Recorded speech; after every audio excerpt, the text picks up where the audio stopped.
नमस्कार दोस्तों और स्वागत है आपका हमारे आज के पसंदीदा पॉडकास्ट पर्यावरण प्रहरी में। मैं हूं भावना और मैं हूं लक्ष्मी। आज हम बात करने जा रहे हैं ऐसे खतरे की जो रोजाना हमारे फेफड़ों में घुसा रहा है। अस्थमा ना? नहीं, अस्थमा नहीं, प्रदूषण। अच्छा, हेलो भावना और प्रिय श्रोताओं को मेरा सादर नमस्कार। भावना, जब मैं बालकनी में खड़ी होती हूँ तो आसमान साफ दिखने के बजाय धुंध से ढका रहता है, तो उसका रीजन क्या है? इसका रीजन है AQI यानी एयर क्वालिटी इंडेक्स। तुम सही कह रही हो, वायु प्रदूषण तो सबसे बड़ा खतरा बन चुका है। दीपावली के बाद की स्थिति याद है ना, कई शहरों में AQI लेवल खतरनाक स्तर पर पहुंच गया था। दिल्ली में AQI लेवल 500 से पार पहुंच गया, जो कि अभी करंट की अपडेट है। तो फिर गाँवों के हालात कैसे हैं?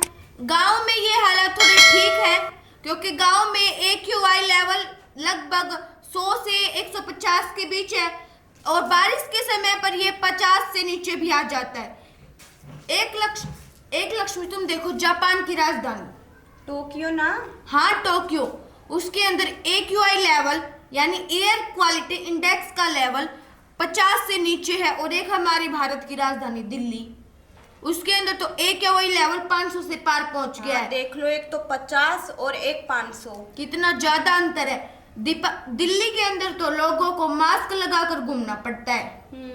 अरे केवल हवा ही नहीं, जल प्रदूषण भी एक बड़ी चुनौती है, जिससे हमारे गांवों की जो नदियां हैं वो अब कूड़ेदान बन चुकी हैं। इसका कोई आप मुझे उदाहरण दे सकते हैं? हाँ, जैसे कि जो इंडस्ट्रीज है वो अपना केमिकल वेस्ट सीधा नदियों में बहाते हैं। हमें इंडस्ट्रीज के ऊपर जीरो क्वालिटी डिस्चार्ज लागू करना चाहिए, यानी कि एक ऐसी टेक्नोलॉजी जिसके तहत जो इंडस्ट्रीज है ना, वो अपना केमिकल वेस्ट सीधा नदियों में बहाने की बजाय उन्हें फिल्टर करके और फिर जाके हमें हमारे पानी के अंदर बहाए, जिससे कि प्रदूषण कम हो। तो ये फिर जीरो डिस्चार्ज पॉलिसी क्या है? यह एक ऐसी पॉलिसी है जिसके तहत जो इंडस्ट्रीज का जो केमिकल वेस्ट है वो हम फिल्टर करके और फिर उन्हें नीचे जमीन के अंदर गाड़ देते, ताकि कि वो फिर बाद में हमारी आगे आने वाली पीढ़ी के लिए वो यूजफुल हो। जैसे कि पहले के समय में एक बार तूफान आया था, जिसके के कारण लोग पेड़ पौधे नीचे दब गए थे जमीन के अंदर, फिर और मिट्टी की लेयर्स आती गई और फिर वो बिल्कुल नीचे ना पेट्रोलियम। हाँ, वही उसके नीचे टेम्परेचर बहुत ज्यादा हो गया था और फिर वो एक लिक्विड पदार्थ में बदल गए, जिसे हम आजकल गाड़ियों के अंदर यूज करें, पेट्रोलियम और कोल गैस आदि। भावना, आपको याद है कि पिछले साल जो एक्स CM थे हमारे, उन्होंने एक नियम लागू किया था? हाँ, OD1 वाली पॉलिसी ना। हाँ, इसके तहत